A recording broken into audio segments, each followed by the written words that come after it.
தாய் தமிழ் உறவுகளுக்கு வணக்கம். நான் உங்கள் அன்பு தம்பி மசே ஸ்டாலின் பாரதி. நம்ம மே 18 பயங்கர தீவிரமா நிறைய காணொலிகளை பதிவு பண்ணோம். ஏற்கனவே 10 காணொலிகள் மேல நம்ம வலைவலியில பதிவு பண்ணிருக்கிறோம். ஆனா அதுக்கப்புறமா என்னால காணொலிகள் பதிவு பண்ண முடியல. காரணம் என்ன அப்படின்னா, நான் இப்ப 12ஆம் வகுப்பு படிச்சுக்கிட்டு இருக்கேன். அதனால சிறப்பு வகுப்புகள்லாம் தொடங்கப்பட்டன. அந்தந்த ஆசிரியர்கள் அவங்களுடைய தீவிர பணியை முன்னெடுத்துட்டாங்க. நானும் என்னுடைய நேரத்தையும் நானும் என்னுடைய தீவிர பணி அதுல செலுத்த வேண்டியிருக்குது, என்னுடைய கவனத்தை. அதனாலதான் காணொலிகள் பதிவு பண்ண முடியாம போயிடுச்சு. இந்த ஒரு வாரத்துல பள்ளி எப்படி இயங்கும், நம்ம எப்படி இயங்கணும், அந்த டைம் எல்லாம் செட்டில் ஆகி வந்துருச்சு. அதனால ஏறக்கூடிய இனிமேல் என்னுடைய ஃப்ரீ டைம்ல காணொலிகளை பதிவு பண்ண ஆரம்பிச்சிடறேன். வழக்கம் போல அந்த காணொலிகளை பார்த்து நீங்க உங்க ஆதரவுகளை அள்ளித்தரணும் என்று அன்புடன் கேட்டுக்கொள்கிறேன். முக்கியமாக காணொலியை பார்க்கக்கூடிய நம்ம உறவுகள் போற போக்குல இந்த விருப்பத்தையும் கருத்தையும் கீழே சொல்லிட்டு போயிட்டீங்க அப்படின்னா என்னுடைய கல்விக்கு அது பெரும் உதவிகரமா இருக்கும். இப்ப இந்த காணொலியில நம்ம என்ன பார்க்க போறோம் அப்படின்னா, இப்ப இடைத்தேர்தல் விரைவில் வர இருக்கிறது. அதற்கு நம்மளுடைய நாம் தமிழர் உறவுகள் என்ன பண்ணணும் அப்படிங்கிறது என்னுடைய கருத்தா தெரிவிச்சுட்டு போறேன். இந்த கருத்து ஏத்துக்கிற மாதிரியும் இருக்கலாம், ஏற்றுக்கொள்ளாதபடியும் இருக்கலாம். அதனால உங்களுடைய கருத்துக்களை கீழே கருத்து பெட்டியில தெரிவிச்சுட்டு போங்க. அதாவது இந்த இடைத்தேர்தல் என்பது 5 தொகுதிகள்ல நடக்கிறது. திருச்சி கிழக்கு, மதுராந்தகம், பெருந்துறை, தாராபுரம் மற்றும் அம்பாசமுத்திரம். இந்த அம்பாசமுத்திரம் சட்டமன்ற தொகுதியில தான் ஐயா செந்தமிழன் சீமான் அவர்கள் நிற்க போவதாக ஒரு உறுதிப்படுத்தப்படாத தகவல் ஒன்று இருக்கு. அதனோடு சேர்த்தே ஒரு உறுதிப்படுத்தப்படாத தகவல் இருக்கு, அதையும் சேர்த்து சொல்றேன் கேள்வி. அதாவது தாவேகாவினுடைய 9 எம்எல்ஏக்களும் ஒரு அமைச்சரும் தங்களுடைய உறுதி பத்திரத்துல, தேர்தல் உறுதி பத்திரத்துல உண்மையை சொல்லல, பொய் சொல்லியிருக்கிறாங்க, உருட்டி விட்டுக்கிறாங்க என்று தேர்தல் ஆணையம் அதை கண்டுபிடிச்சு இவங்க எல்லாருடைய பதவியை பறிக்க போவதாக ஒரு செய்தி வந்திருக்கு. ஆக இந்த 9 எம்எல்ஏக்கள் ஒரு அமைச்சிருக்காங்க இல்லையா, இவங்களுடைய பதவியை பறிச்சு இவங்க தொகுதிக்கெல்லாம் சேர்த்தும் தேர்தல் நடத்த போவதாக செய்தி வந்திருக்கு. 5 × 9 எவ்வளோ? 14. அப்ப இந்த 14 தொகுதிகளுக்கும் இடைத்தேர்தல் வருமா என்ற சந்தேகம் பெருமளவு எழுந்திருக்கிறது. இந்த தகவல் இருக்குது. இப்ப அந்த 9 எம்எல்ஏ ஒரு அமைச்சர் யாரு அப்படிங்கிறத கொஞ்சம் படிக்கிற கேளுங்க. கல்வி அமைச்சர் ஐயா திரு மதிப்பிற்குரிய ராஜ்மோகன் அவர்கள், தஞ்சாவூர் எம்எல்ஏ ஐயா விஜய் சரவணன் அவர்கள், விருதுநகர் எம்எல்ஏ ஐயா திரு செல்வம் அவர்கள், தாம்பரம் எம்எல்ஏ ஐயா திரு சரத்குமார் அவர்கள், குமாரபாளையம் எம்எல்ஏ ஐயா அம்மா திரு விஜயலட்சுமி அவர்கள், கவுண்டம்பாளையம் எம்எல்ஏ அம்மா திரு கனிமொழி அவர்கள், ஆவடி எம்எல்ஏ ஐயா திரு ரமேஷ் அவர்கள், அம்பத்தூர் எம்எல்ஏ ஐயா திரு பாலமுருகன் அவர்கள், போலூர் எம்எல்ஏ ஆகிய எம்எல்ஏக்கள் தங்களுடைய உறுதி பத்திரத்துல பொய்ய சொல்லியிருக்கிறாங்க என்று செய்தி வெளிவந்து. இந்த 9 தொகுதிகளுக்கு இடைத்தேர்தல் நடக்குமோ இல்லையோ, ஆனா இந்த 5 தொகுதிகள்ல, இதுக்கு முன்னாடி சொன்னோம் இல்லையா, இந்த 5 தொகுதிகள்ல இடைத்தேர்தல் நடப்பது உறுதி. கடந்த சட்டமன்ற தேர்தல்ல நம்ம உழைப்பு முழுதையும் கொட்டணும். நம்ம வெற்றி பெறுவோம்னு நினைச்சோம், ஆனா நம்ம வெற்றி பெறல. நம்மளுக்கு தோல்வியால நம்ம தோண்டு போல, தோல்வி ஒன்றும் நம்மளுக்கு பெரிய விடயமால அது புதிதும் இல்லை. அதனால அதை அப்படியே விட்டுருங்க, அது கடந்து போகட்டும். ஆனா இப்ப நடக்க போகின்ற இந்த இடைத்தேர்தல்ல நாம் தமிழர் கட்சி வெல்லணும். அதற்கான வேலைகளை நம்ம செய்யணும். அதுக்கு என்ன செய்யணும் அப்படிங்கிறத ஒரு சின்ன ஆலோசனை மாதிரி. ஐயா சீமான் அவர்கள் காங்கிரஸை நேரடியாக எதிர்க்கிறார். அதாவது எப்படி அப்படின்னா, ஐயா சீமான் உட்பட பெரியவர்கள் அனைவரும் காங்கிரஸை தமிழ்நாட்டில இருந்து இல்லாத அளவுக்கு தொடர்ச்சி தூக்கி குப்பையில எறிகிற வேலையை அவங்க பார்த்துப்பாங்க. சீமான் உட்பட்ட பெரியவர்கள். நம்மை போன்ற உறவுகள் என்ன பண்ணணும் அப்படின்னா, நீங்க மக்கள் முன்னாடி பேசும்போது, விழிப்புணர்வை ஏற்படுத்தும் போது விஜய் விஜய் விஜய் என்று விமர்சிக்காதீங்க. ஒரு புத்தகத்துல நீங்க பாயிண்ட்ஸ் ஹைலைட் பண்ணீங்கன்னா அதுதான் உங்களுக்கு பார்க்கும்போது ஹைலைட்டா தெரியும். ஒரு பொருளை வாங்காம தவிர்த்தீங்க அப்படின்னா அந்த பொருள் மார்க்கெட்டை விட்டு காலியாகும். ஒரு பொருளை நீங்க பயன்படுத்தாம போனீங்கன்னா அந்த பொருள் வீணாகும். இதே போல நீங்க மீண்டும் மீண்டும் விஜய் விஜய் என்று சொல்ல வேண்டாம், அப்படியே விட்டுருங்க.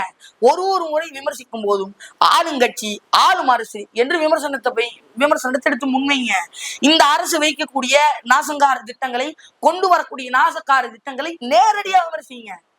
இந்த முறையை நீங்க கையாளணும் அப்படிங்கிறது என்னுடைய ஒரு கோரிக்கைன்னு வச்சுங்களேன். இப்ப ஐயா திரு விஜய் அவர்கள் சமீபமா டெல்லிக்கு போயிட்டு வந்திருக்கிறார் இல்லையா, அப்ப மகாத்மா காந்தி ஊரக வேலை வாய்ப்பு திட்டம் அப்படிங்கிற திட்டத்துல ஆதரவு தெரிவிச்சு கையெழுத்து போட்டு வந்திருக்கிறதா செய்தி. இதே போல RSS மதவாத கொள்கை சார்ந்து உருவாக்கப்பட்டதுதான் புதிய கல்விக் கொள்கை திட்டம். அந்த திட்டத்தை அறிமுகப்படுத்தணும், அமல்படுத்தணும் அப்படின்னா அதுக்கு PM ஸ்ரீ என்று ஒரு திட்டத்தை உருவாக்கி இருக்கிறாங்க. இதற்கும் ஐயா திரு விஜய் அவர்கள் ஆதரவு தெரிவிச்சு கையெழுத்து போட்டு வந்திருக்கிறதா செய்திகள் வெளிவருது. அப்படி இருக்கக்கூடிய நிலையில இது தமிழர்களுக்கும் தமிழ்நாட்டிற்கும் எதிரான திட்டம், இதை ஆளுங்கட்சி ஏன் ஆதரவு தரணும் என்று தமிழ்நாட்டு மக்களுக்கு எதிரான திட்டங்களை நீங்க எதிர்த்து விமர்சனங்களை வைக்கணும்.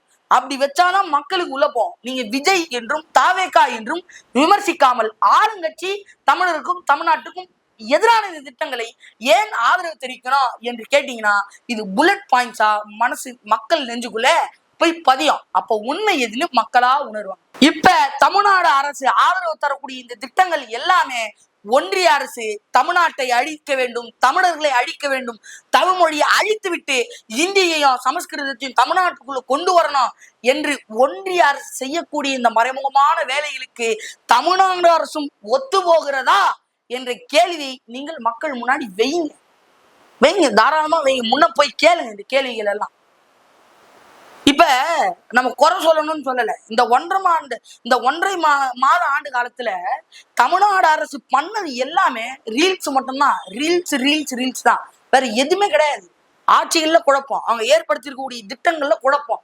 436 திட்டங்களை எப்படிங்க ஒரு 2 மணி நேரத்துல முடிக்க முடியும் சுமாரா? அப்போ ஒரு நொடிக்கு மினிமம் 6 நொடி தானா அந்த திட்டங்களுடைய. அதாவது இன்று நேற்று நாள்னு சொல்லுவாங்களே, இன்று நேற்று நாளெல்லாம் பாத்தீங்கன்னா அந்த திட்டம் பண்ணா என்ன ஆகுது? அப்ப இது போன்ற சொதப்பலான திட்டங்களை பண்றாங்க, சொதப்பலான ஏற்பாடுகள், சொதப்பலான பேஸ்மெண்ட். இது எல்லாமே நம்ம ஆளுங்கட்சி மீறி வைக்கக்கூடிய விமர்சனம். அப்ப நம்ம இதை எல்லாத்தையும் மக்கள் கிட்ட கொண்டு போய் சேர்க்கணும்.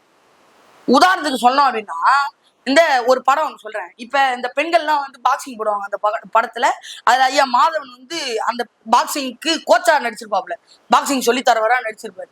அதுல அந்த பொண்ணு கேட்கும் அந்த மாதிரி பாக்ஸிங் எப்படி பண்றதுன்றப்ப அவர் சொல்லுவாரு, செங்கிஸ்கானை பத்தி நான் ஒரு உதாரணத்தை முன் வைப்பேன்.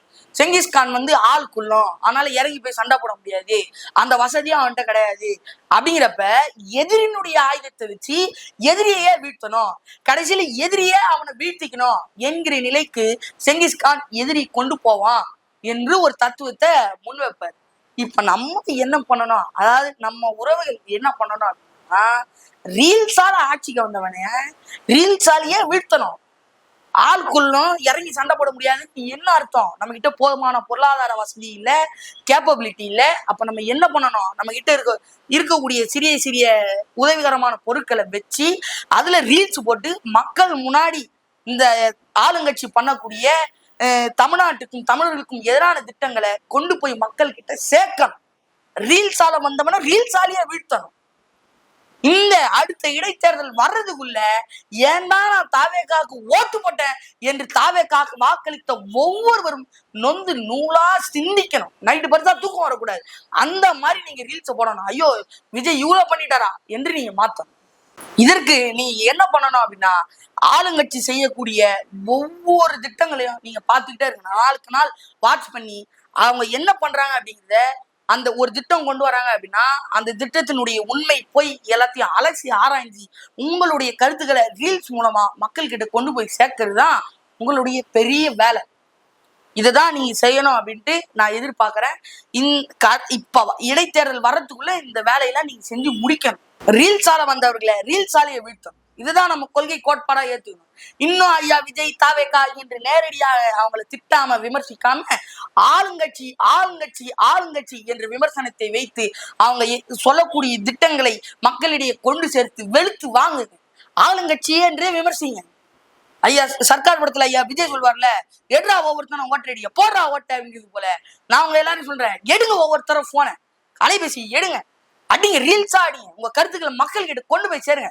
ஃபுல் ஃபிளெட்ஜ்ல போடுறோம். ரீல்ஸால வந்தவங்களை ரீல்ஸாலேயே வீழ்த்துவோம், உண்டாக்குவோம் மாற்றத்தை. அடுத்த காணொலி மீண்டும் சந்திப்போம்.